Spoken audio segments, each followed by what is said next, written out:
So ngayon, gusto ko kayong i-update sa mga kaganapan ngayon sa ating bansa. Ano ba yung mga balita ngayon? Mainit na balita po. O tama ito na sinabi ni JB Ejercito.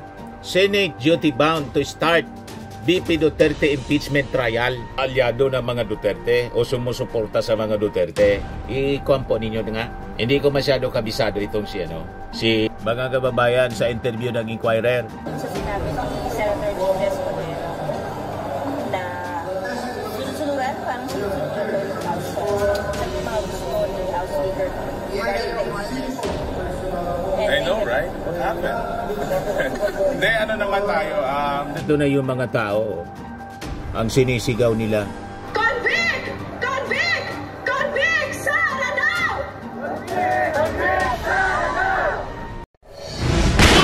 Nagpapagang mga balita at pagtalakay sa mga isyu na lipungan. Bulsa! Opinyon, banat at paglalantad sa katotohanan. Bulsa! What you see is what you get. You decide. Hello po mga manoy, mga manay. Si Dante Maravillas po, Bicolano vlogger, broadcaster from Albay. So ngayon, gusto ko kayong i-update sa mga kaganapan ngayon sa ating bansa. Ano ba yung mga balita ngayon? Mainit na balita po, lalo na sa issue ng impeachment. Yung isang senador, si JB Ejercito mga kababayan, nagsabi, tama ito na sinabi ni JB Ejercito, Senate duty bound to start VP Duterte impeachment trial. Yan po, although itong si JB Ejercito, ang paniwala ng iba, ako hindi ko man masyado abisado yung inclination nito ni JB Ejercito. Kung neutral lang mga kababayan ito o alyado ng mga Duterte o sumusuporta sa mga Duterte, i-kwampo ninyo nga. Hindi ko masyado kabisado itong si JB Ejercito. Si Jinggoy medyo ang killing po, alams na sa mga public pronouncement niya. But anyway, ang importante naman dyan, naniniwala siya na dapat ang impeachment trial ay matuloy as it is part of their duty na binibigay mga kababayan minamando mismo ng ating saligang batas. Kasi pag hindi mo kaya na gampanan ang minamandato ng ating saligang batas bilang isang senador, ano pat nandyan ka? Di ba po? Yun ang punto natin. Kung hindi mo kaya ang trabaho bilang isang senador, di umalis ka, you are free to resign. May papalit naman dyan sigurado sa inyo. Di magpa-special election. Di ba? Tapos ipos natin kung sino yung mga capable personalities at matitino na mga politiko. Sila yung isupport nating pumalit. Magsabi lang po kayo ay sa gagamitin ninyo sa personal ninyong interes ang opisina ng Senado. Hindi po ganyan. Hindi yan inyo. Lahat ng opisina ng gobyerno, nilagay natin yan ang mga opisinang yan para maglingkod sa interes ng mga mamamayan, hindi sa interes ng kung ilan lang mga barkada ninyo. Hindi ganun po. Kung gusto ninyo ng barkadahan na lang, magpribado, yan kayo sa pribado. Kung proteksyonan ninyo yung barkada ninyo, that is your right. Kasi resources naman, personal resources ninyong ginagamit ninyo. Hindi yung opisina ng gobyerno ang tumutusto sa inyo po from the taxes of the Filipino people. Walang ganun po. Hindi po pwede yung ganun. Pahiram lang namin yan ng mga opisina ninyo. Pahiram namin. Huwag kayong masyadong mayabang. Ang kinabubuhay ninyo, yumaman kayo dahil sa impluensya, galing yan sa ating mga mamamayang Filipino. Huwag ninyong abusuin po. Tama ito na posisyon mga kababayan ni JB Ejercito. Ibigay ko sa inyo yung istorya. Yan, sabi diyan, Senate Deputy Majority Leader JB Ejercito believes the impeachment trial of Vice President Sara Duterte should push through despite attempts by some colleagues to have the case dismissed for lack of time during the 19th Congress. Kulang na daw sila ng panahon. Paano kulang? Sobra-sobra yung inyong panahon. Huwag ninyong gagawin sangkalan yung Congress na for 2 months, hindi inaksyonan. Hindi lang ninyo nakikita yung aksyon ng Kongreso, pero pinaliwanag na siya ng ating mga congressmen. Hindi yan nangangulugan, wala kayo, hindi kami nagpipress con, hindi kami nag-announce, hindi kami nagtatrabaho. Nire-review na namin yung articles of impeachment, pinag-aralan na namin yung articles of impeachment. At siyempre, hanap kami ng mga mag-endorse. Kasi yun ang nakalagay sa batas, sa rules. Alangan man, makafile ng mga complainants, hindi na pag-aralan, immediately i-endorse sa Senado. Ano yan? Nag-file ka pa ng impeachment, di mo man pinag-aralan, tapos matatalo lang.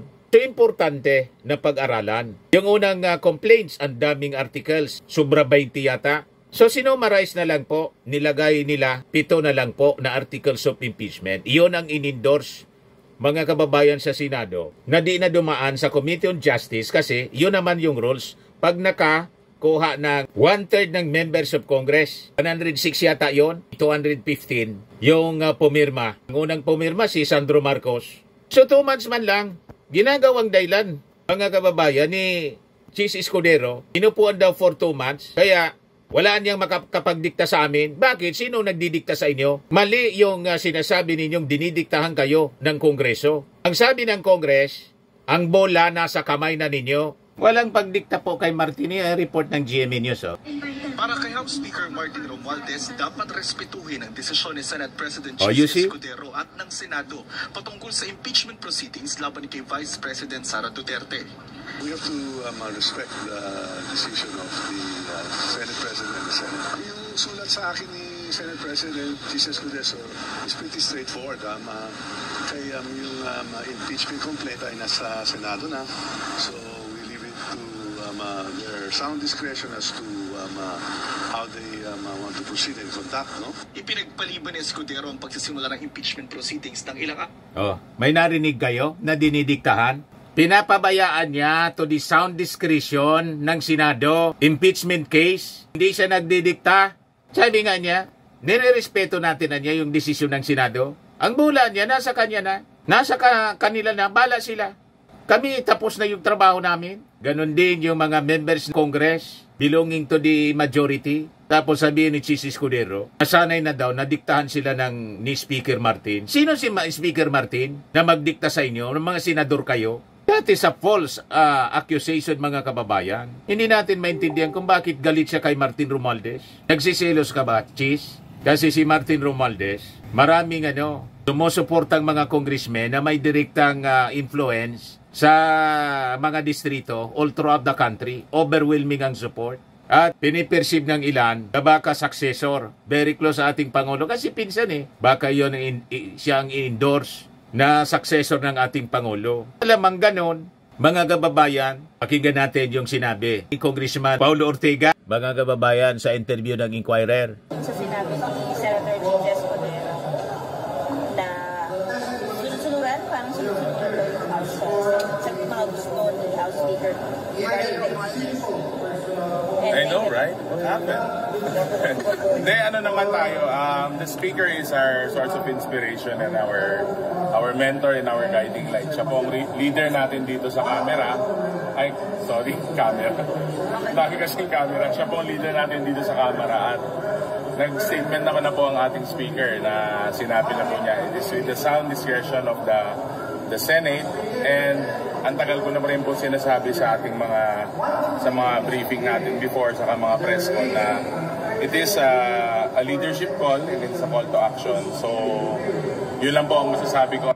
Sabi ko nga po na ang speaker ay ang leader namin dito sa Kamara. He is our source of guidance and inspiration. Pero sabi ko nga, at the end of the day, andyan po ang Constitution.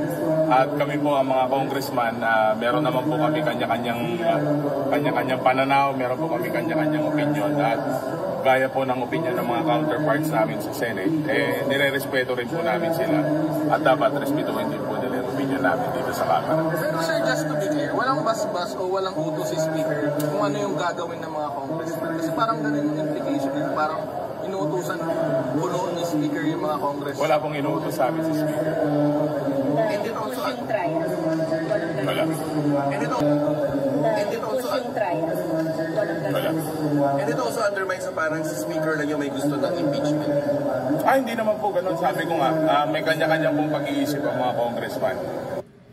Malinaw po. Walang dinidiktahan at hindi magdidikta ang Congress. Pinasa sa kanila yung trabaho, yung bola nasa kanila na kasi batay sa batas, power ng Congress yung mag-impeach. Na-impeach na po ng Congress. Yung Senado, ang trabaho naman po, mag-try. Magsagawa ng trial. Kung malakas yung ebidensya, conviction. Kung mahina yung ebidensya, di-acquit ninyo. Ganun lang yun. Kaya tama ito si JB Ejercito. Sabi ni JB Ejercito, the Senate is duty-bound to convene the impeachment court according to the Constitution, acknowledging, however, that the process is both legal and more political. Ejercito clarified that his posing for the trial to start does not mean he is for conviction, only that he believes it is the Senate's duty to hold it. Tama po. Dahil ba pinos mo yung yung impeachment trial na mandato ng konstitusyon, conviction na agad. Wala pang trial, wala pang presentation ng mga ebidensya, conviction na.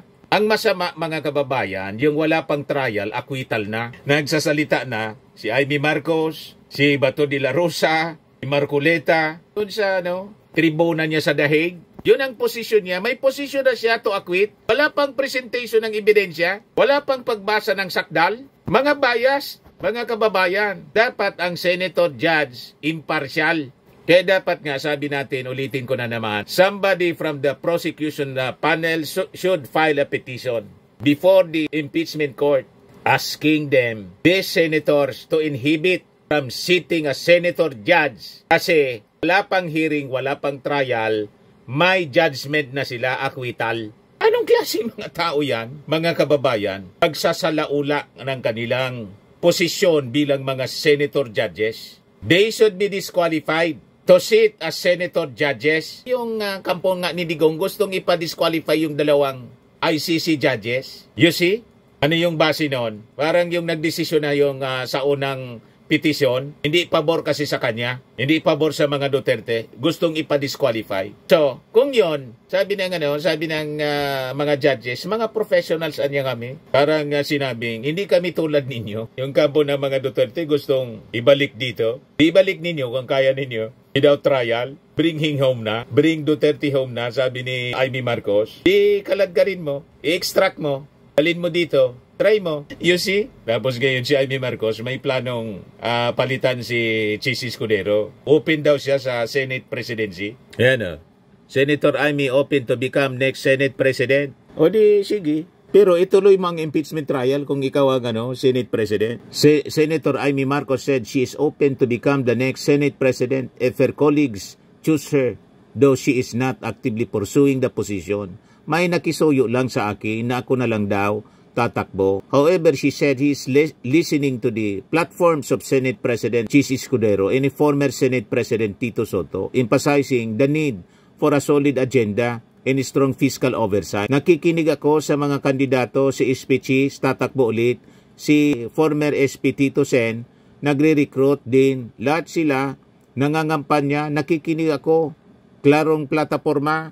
Baka ang plataforma, pinakikinggan mo kung mag-acquit ba kay Sara Duterte, sasama ka. Pag hindi ka sasama. Yan ang mali. Di ba? Wala pang presentation of evidence. Mag-decide kayo kung acquittal or conviction basado sa ebidensya. Wag sa alliances ninyo. Hindi papayag yung ating mga mamamayang Filipino, Amy Marcos. Baka madamay ka sa kaladkarin at ihulog sa maulit. Hindi sa kapatid mo na si Bongbong Marcos. Kasi mahal na mahal namin yung kapatid mo, si Bongbong Marcos, kasi matino yung pag-iisip. Baka yung nangyari sa tatay mo, mangyari sa'yo. Di ba? Makasama ka sa kaladkarin at itulak namin dyan sa Ilog Pasig. Kasi hindi papayag ang ating mga mamamayang Filipino nang nagbanta sa kapatid mong ipapapatay. Ini-imagine na tanggalan ng ulo yung kapatid mo. Tapos yung tatay mo mismo, pinalahura, gustong hukayin at itapon sa West Philippine Sea. Pagkatapos, dun ka dumikit, hindi yan matatanggap ng ating mga mamamayang Filipino. Kung tanggap mo, iwan ko kung bakit. Kaduda-duda kung bakit ganyan. Nasisikmura mo ang ginawang kabalbalan ni Sara Duterte sa pamilya mo mismo. You see? Salamat ka, nanalo ka pa rin. So, balik tayo kay JB Ejercito. Sabi niya, di ba, that will give the accused also the chance to clear his or her name. Tama. He added that he hopes the trial will be concluded quickly. And that whatever the verdict is, I hope we can go back to our normalcy as soon as possible. Ejercito also pointed out that the House of Representatives adopted the articles of impeachment against Duterte on the last day of session and the Senate could have started the process sooner if the impeachment did not happen at the last minute. They had all the time since December. Sana pinasa na nila kaagad so that we could have the time. Mali po, you have all the time. Basado sa schedule po, yung session ninyo sa Senado hanggang February 7. May 2 days pa sana. Kaya lang, inadjourn ni nag-motion si Joel Villanueva to adjourn. February 5, nag-adjourn na kayo hanggang 7 pa based sa kalendar. Anong rason? Bakit nag-adjourn kayo? Walang nag-object sa inyo. Kating-kati na kayo magbakasyon? Tapos inupuan ninyo ng 4 months. Sinisisi ninyo yung Congress inupuan ng 2 months. 2 months yun. Kayo 4 months. May 2 days, session days pa na natitira. Inat-short ninyo. Tapos may time si Chis Escudero manood ng fashion show ng kanyang asawa sa Paris. Eh sabi ng mga nagre-react, may time si Chis Escudero magpakapal ng kilay, manood ng fashion show ng kanyang asawa habang nakabakasyon pero nagsisweldo. Walang panahon para convene yung Senado bilang impeachment court mandated forthwith ng ating konstitusyon. Anong klaseng mga tao kayo? Tapos ituturo ninyo yung Congress, yung kasalanan ninyo, yung pagkukulang ninyo, itinuturo ninyo sa iba. You accept responsibility. Yan ang totoong leader. Ito na yung mga tao. Ang sinisigaw nila. Convict! Convict! Convict! Sara now! Convict! Sara now! Nakita ninyo, convict agad. Sa atin, hindi naman dapat ganon. Ang dapat na sigaw, isa lang sa impeachment trial. I-trial mo na si Sara. Kung nagkasala siya, di-convict. Kung may na yung ebidensya, di-acquit. Ganon po. Kasi wala pa man pong trial, wala pang presentation ng mga ebidensya. Dumaan tayo sa due process. Sa tamang proseso, ito dapat tayo. Firmax Firming and Lifting Cream, pinapahid po sa mga pulses in affected area. Mainam po sa paninigas ng mga kaso-kasuan. Ito naman po, Automax Radiant Serum. Sa mukha naman yung application, anti-aging po siya. You will look 10 years younger than your age. Sa mga cancer patients naman po, baka lang gusto ninyo itong itry. Neng siya red mixed fruit drink. Hindi mo po siya gamot, food supplement siya. Kaya lang, gawa siya mga kababayan sa goji berry. Yung goji berry, may anti-cancer properties. O ngayon, yung mga inquiries ninyo, dumiritso na lang kayo sa aming messenger sa Facebook para masagot namin agad. Ayos pa? Ayos na ayos niya, Mr. Maravilla. At sa mga naghanap po ng malinis and spacious fitness gym, pumunta lang po kayo sa aming Colossal Fitness Gym. May Grab car rental din po kami. Ito naman po yung bago naming product na binibenta online. Eye Glow Serum, whitening po siya. Tingnan ninyo yung epekto sa aking anak na architect before and now. Yung mga inquiries po ninyo, dumiretso na lang kayo sa kanyang Facebook account, Riz Maravillas.